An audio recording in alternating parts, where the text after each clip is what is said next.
My voice is back and I'm ready to show them. I've got the volume to get through this poem. Damo was pumped about this week's big scoop. 420 blaze it. The granny's got Snoop.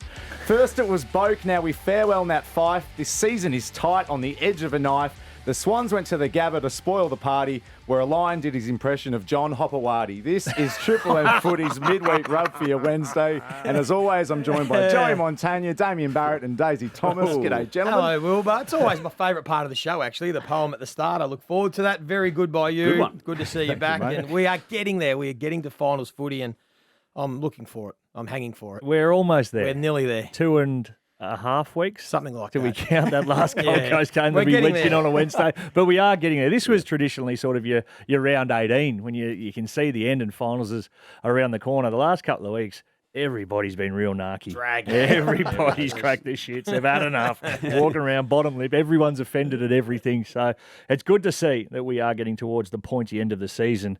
And it's going to be big for the 9 clubs that are still in it, but also there's a couple down the bottom, Damo, that are starting to make some real noise. Yeah, well, those couple down the bottom that you referred to, they weren't part of a list that I saw you compiling as I walked in today. Colour-coded. Yes. Colour-coded personal Daisy Thomas Yes. ladder. Really digging in, doing Oh, the work. just the rounds. It's always fascinated me, the last part of the season and the form lines. And I did a rounds 18 to 22, the 5 games there versus the rest of the season, just to see some real discrepancies. And the Pies and the Lions were the 2 big ones that had fallen right away. Pies defensively have been crap, we know that. But when you go from the best defensive side to the 8th within that period, it's a big slide. So, that was a lot of time consumed yesterday. I like that. Pen and paper, mate. I'm old school. Colour coding, percentages. I nearly launched the laptop through the window. It's very neat, isn't it? I reckon your teachers, where was it, Drew and High, would be impressed to see the way that They you've didn't gone. get service like that at Drew and I, Joey. The way you've gone about that, they'll be impressed, those teachers. I can't use Microsoft Excel. Right, Right? okay, So I okay. tried, and Natasha's whiz bang with all that stuff. She puts like the F2 bracket times whatever, Yeah. and just pumps it out. I'm sitting there, 1, 2, 3. There's Tried something to about the old enhance. handwritten notes, and particularly colour-coded Yes. handwritten notes. I like it. No, thank you very much, Joey. Are you okay? Yeah, it's a good question. I'm good. There's some rumblings. More than rumblings. Yeah. Where at? Well, at your old club, and we know that you run it now. You're the off-field. You and others. Just business. If it makes dollars, it makes sense. What are you alluding to, Dave? Well, look, there's a story that came out and about unrest within the playing ranks. Some of the senior players who've been there a long time, Cal Wilkie in particular, and others have been really ticked off by some of the names that have been linked to the football club, the war chest that they have, and how it's getting thrown at other players rather than rewarding some internal players. And Ross Lyon spoke about this last night. Well, there's unrest, and Wilkie and Marshall will be someone else, and they got to trade Steele out to free their cap. It was just, there was no substance, no rigour. And I was like, Rooch, you sent me postcards from Italy where you're herding the sheep and counting the sheep. And, like, to be honest, you're a Port Adelaide nuffy. Like, let's move on. So that reference, Damo, you explain that to the people who don't know what a Rooch is. Rucci is Michelangelo Rucci, who, let me just in the course of this conversation describe him as the Mike Sheehan of the Adelaide market some years ago. Right. So the referencing there to the cows or the sheep or whatever it was Herding sheep in Italy, He a postcard. has got Italian origins, and he does like sending imagery, beautiful imagery of the region of Italy to various people. And it sounds like Ross over the journey may have received some of those. So are you going to step in at any stage, the Mafia? Because Cal Wilkie, you can't afford to lose him. You don't want Rowan Marshall being upset. We may have had a meeting. The Mafia. Yeah. May have been down Bay Street, Brighton. Yeah. It may just be a little meeting, a bit of get together, and we'll sort a few things out. Hodgie was talking last night that Paul Connors was sort of standing over your football club. You better be careful, Paul. You better be careful. Oh, you're swimming with the fishes. He doesn't want to mess with the Mafia.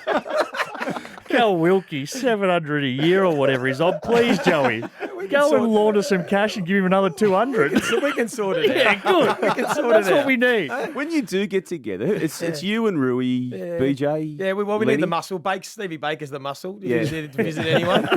And BJ is there pops in. is an obligation for one of you BJ to throws dangerous pretzels. like ninja stars. Is there an obligation when you do get together for one of you to take off Ross at these gatherings? Yeah. That's how it starts. So how did it go this week when the people were coming at him this week? Do the Ross impersonation. Come on, just give us That's one. how it starts. Just give us one. I can't do it. What would he do to Rooch? Nah. What are you going to do to Rooch on Ross's behalf? We'll take care of business. On a half serious note, on the back of that, take though, care. if TDK's cash is too high because of a handshake agreement and you lose Nas because of it, or Nas. You'd start to put these narratives together too? No, I don't know how it works. I'm asking the question because that would be an absolute disaster.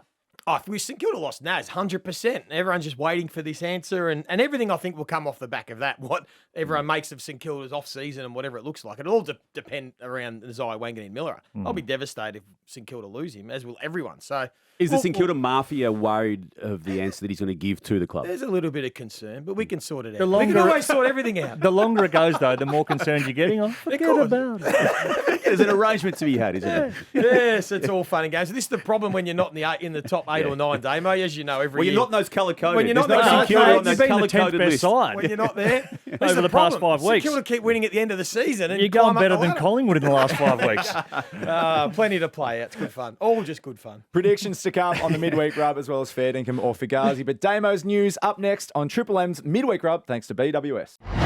Some belting games in round 23. All those predictions to come as well as fair dinkum or Fugazi. But we'll start with your news, Damo. And Dylan Shields' suspension is hot on the agenda. It is because we get to round 22 of this season and we've now got a situation where a player is suspended for ultimately, and you can read into this what you want, pushing his own teammate into a contest.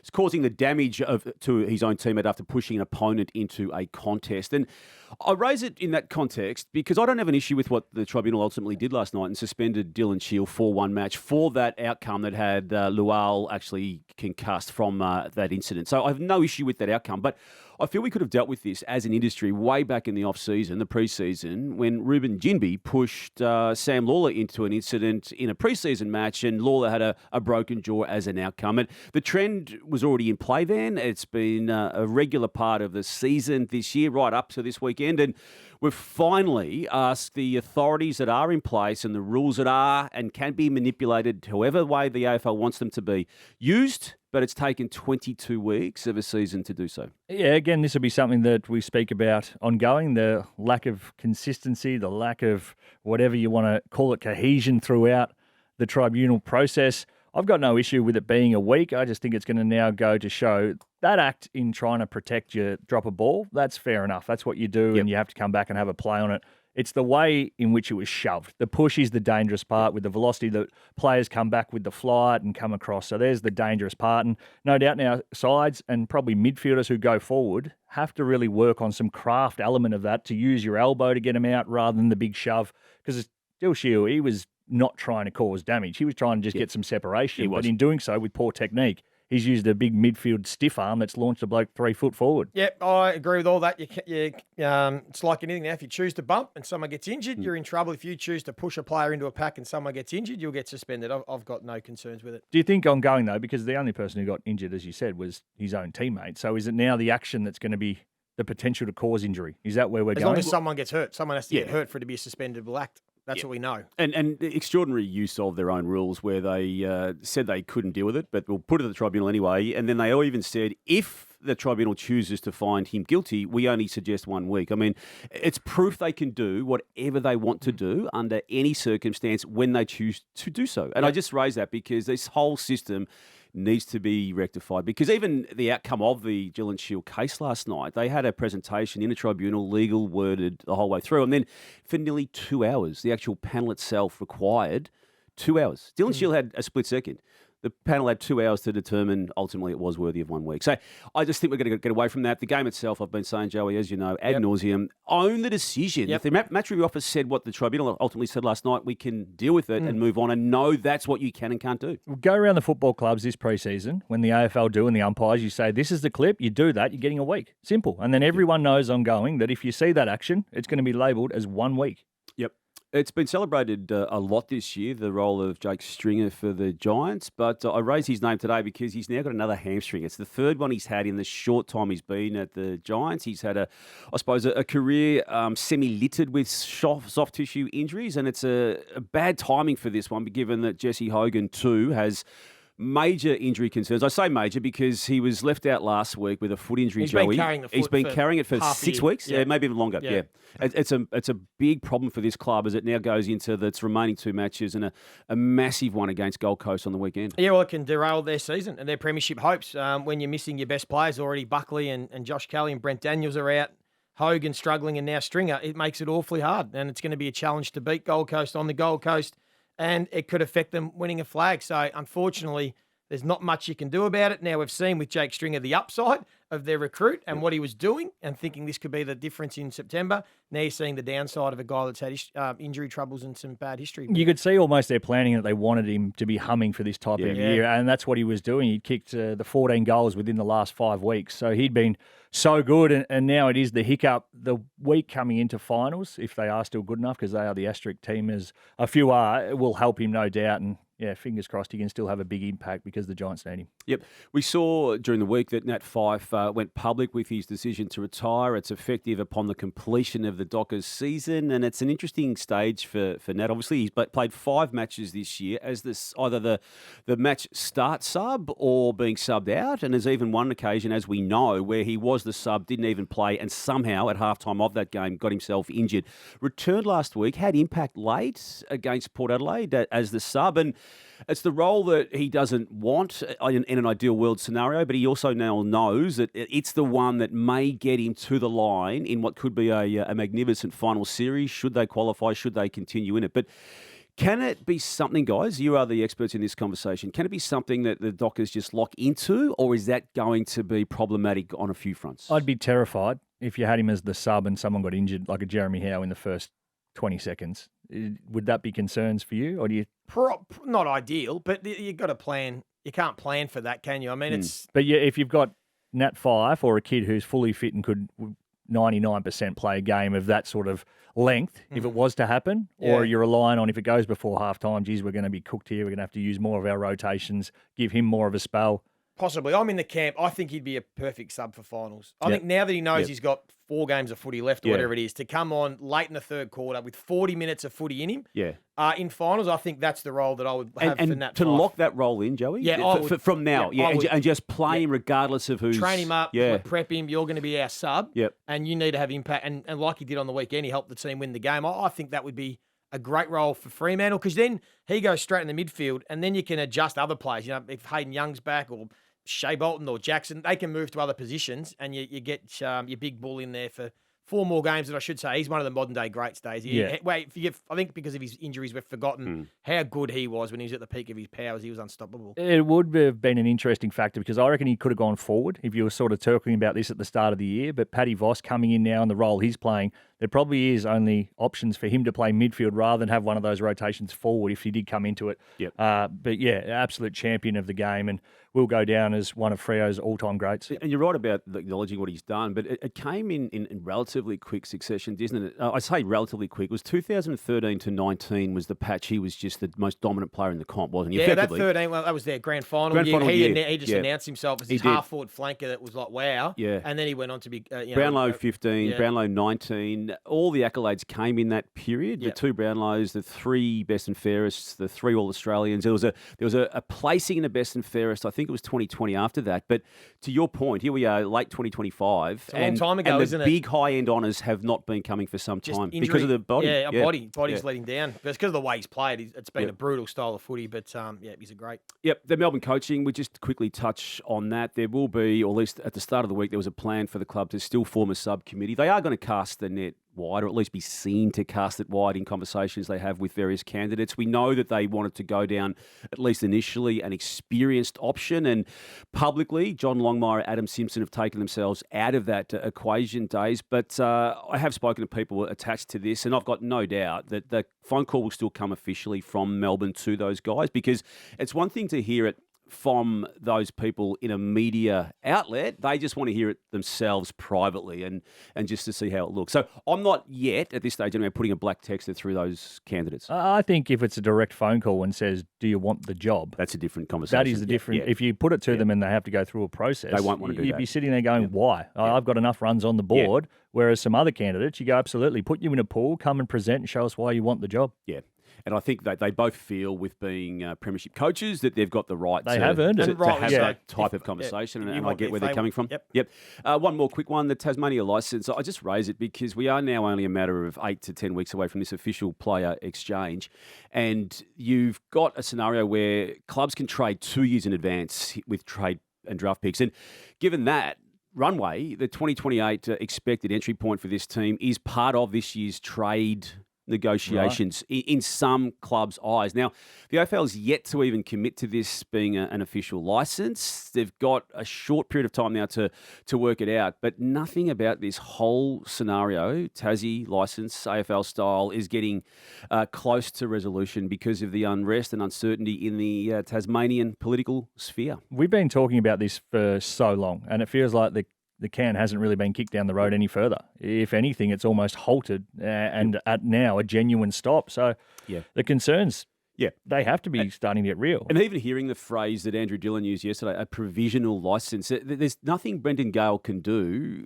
to right now attempt to convince Nathan Buckley to say no to whatever may happen in the Melbourne situation on the back of his situation, because he hasn't got a contract to offer Nathan Buckley. There is no club to speak of right now. So we would have to know by trade period, because draft picks can be traded in 2027, which is when Tasmania's meant to get their big lump. So clubs need to know. They need to know. I reckon they need to know now. Yeah. And I understand where the AFL's at, because they can't grant this licence officially, formally through the commission until the government in Tasmania signs off on the number one clause in that licence, that being the stadium with roof. Round 23 predictions to come. Some big games with top 4 and top 8 ramifications. But up next, it's fair dinkum or Fugazi on Triple M's Midweek Rub. Joey, this year's final race will be the first in recent memory where all 8 teams could feasibly win it. Fugazi, I reckon most years we think that all 8 could win it. I think this would be something similar. I don't think you can win it from outside the top 4. It's such an even year. I can't see a team winning 4 games in a row against the top sides when no one's been able to do that all year long and win it. I think you have to win it from the top 4. Damo, the touted 2026 State of Origin game between Victoria and Western Australia will be nothing more than a February skills session. Fair dinkum. I like everyone, or seemingly everyone, love the old-fashioned State of Origin, but whatever it's going to be from 2026 onwards is not going to be a shadow of that, and we'll still get withdrawals of players from that game in that period of time. So I'm not massive on it. Again, I need to have my take on this. This is not like footy in the 90s and 80s State of Origin. This is more of an exhibition game. Yeah. It is just celebrating the best players in the comp, getting to play in the same team, which I still think fans will crave. They'll pack out. Will it be the best stadium. players, though? That's the concern. In February, I think you'll get most. You'll get more than you would if it was mid-year, because everyone needs to play some sort of practice games anyway. And these players probably don't want to play for their club. They can play for their state, still manage minutes, do all those things that they would do anyway. But you get to represent your state, play with other stars. I think it'll still be a success. Whoever has the injury out of it is going to be the biggest. But you could get injured playing. I understand that. You could still get injured anyway. You could, You've got but to we play a don't have cracky that. game. We don't have that lens of it. Daisy. Yes, mate. Fremantle has trailed at 3/4 time and won in 5 of their last 7 games. That's a good form line heading into September. That is a bad form line heading into September. You don't want to be behind and having to rely on running over the top of sides. That is Fugazi. very dangerous. So, yeah, Fugazi. Joey, after kicking 4 against Essendon, Jez's ton is now dead in the water. That's fair dinkum. He'll miss out. Oh. He'll finish in the 90s. Really? Yep. Oh. Yep. I can't see him getting it. Because once finals come around, they're not going to be looking for him. It's just trying to win, and I think he'll fall short in the 90s. So sorry. Ouch. Sorry, Damo. I'm keeping the dream alive. Yeah, me too. In my head, Theatre. anyway. Damo, amid reports of some unrest, the Amazon documentary cameras would be a distraction at this point of the season. Fair dinkum. I say that because the AFL mindset to these projects is not NFL style. They don't like it. They still have control over what does actually ultimately go to air. And yeah, I can see so many conservative people in AFL world who will be blocking cameras at this next stage of production. Spot on. Daisy, Port Adelaide has one more let's do it for Kenny performance left in them this season. Fair dinkum. The emotional response and wanting to play for a coach is real, and I think they certainly do have one more of them. Next week they play the Suns on a Friday night. That could be the one at That home. could be the one That's at home, the the one. farewell game. Yeah, and the Suns with one more chance to bottle it in classic Gold Coast Sun style. Joey. Yeah. laughing when he Don't says worry that. about little brother. Drive-by? Yeah. Stuff the little brother. Joey, the opposition has an obligation to join in a guard of honour when a 200 gamer is being chaired off. Nah, this is Fugazi. I'm with Kano on this one. I couldn't believe it. Players are forming opposition a guard of honour for 200 games. Yeah. Since when did that become a thing? No. 200 games getting a guard of honour. It's that. No, don't agree with that. Save it for 300 plus. Beautiful. All around with a chair off for 250. I'm only a just for chair. I never got chaired off in any of my milestones. I just didn't think it was necessary. But I can understand if some clubs want to do it for their stars, but I think we overdo the chair off, and I think certainly we've gone a bit too far with the guard of honour. I hadn't been chaired off for any of the milestones. I only got chaired off in my last game. And that's fair enough. But once I realised that I was getting the Tijuana with 2 weeks to go, I got chaired off training 3 times.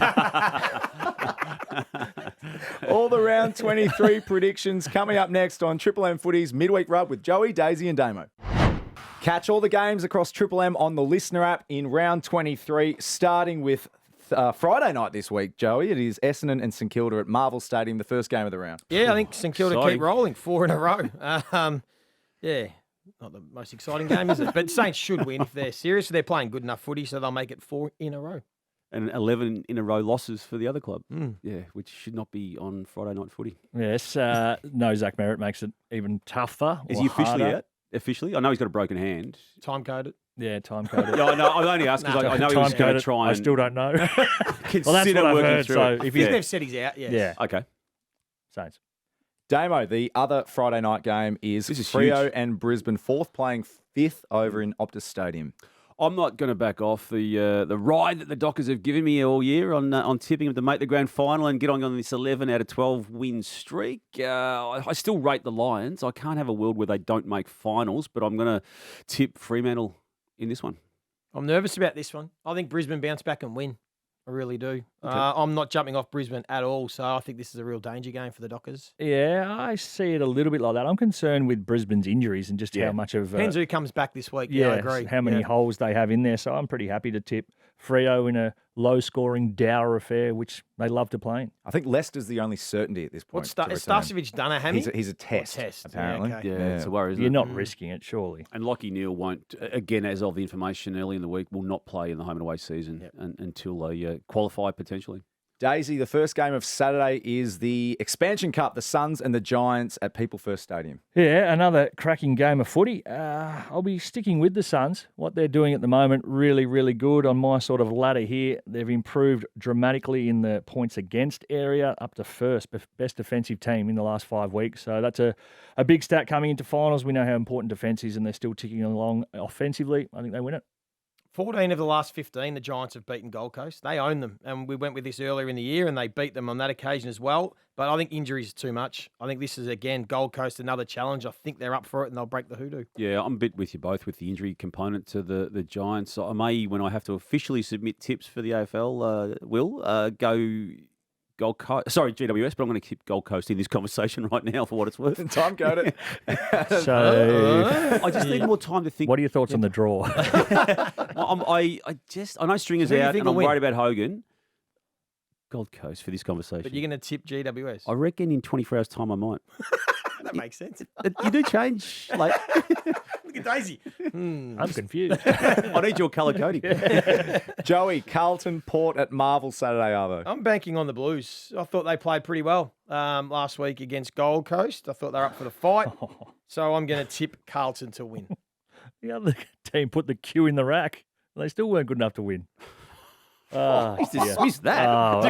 I've got supporter frustration now. I need to take that lens dismissed off. I you need to be professional in my approach to this rather than getting pissed off like a fan. I hope they win. Zero confidence, but I'll tip them. Port Adelaide with no confidence.